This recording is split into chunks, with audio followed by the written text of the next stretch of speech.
लंगडी या खेळाला योग्य तो दर्जा मिळावा तसेच इंटरनॅशनल लेव्हलवर त्याची निवड व्हावी यासाठी खासदार रक्षा खडसे यांनी आयोजित केलेल्या लंगडी स्पर्धेला जिल्ह्यातून चांगला प्रतिसाद मिळालाय। या स्पर्धेनंतर सर्व विद्यार्थ्यांना पारितोषिक वितरणही करण्यात आलंय। या संदर्भात रक्षा खडसेंनी EBM न्यूजला अधिक माहिती दिली आहे।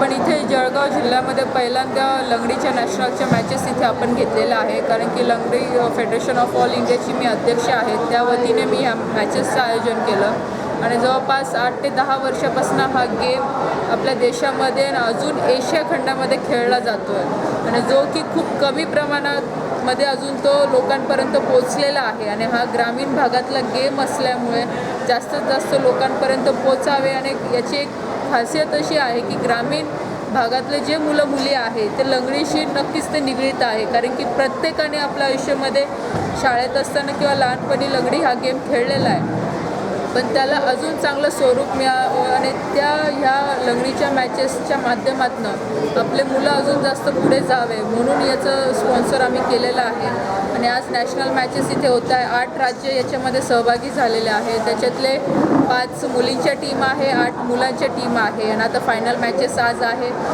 आणि नक्कीच ह्या गेमला जास्तीत जास्त प्रोत्साहन देण्यासाठी आणि अजून लोकांपर्यंत पोचवायसाठी याला एक ग्लॅमर लुक यायसाठी की जेणेकरून ग्रामीण भागातल्या मुलींना जास्त याचा फायदा होईल, फिजिकलीसुद्धा फायदा होईल आणि त्यांच्या करिअरमध्ये सुद्धा याचा बेनिफिट होईल।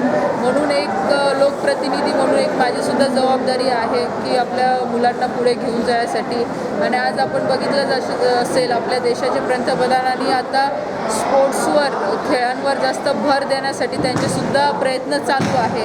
म्हणून ह्या फेडरेशनच्या माध्यमातून आमचा पूर्ण प्रयत्न राहील की आपल्या ग्रामीण भागातल्या मुलींना प्रोत्साहन करून जास्तीत जास्त नॅशनल इंटरनॅशनल मॅचेसपर्यंत त्यांना पोचवू आणि त्यांच्या करिअरमध्ये आम्ही त्यांना सहकार्य करावं। आपल्या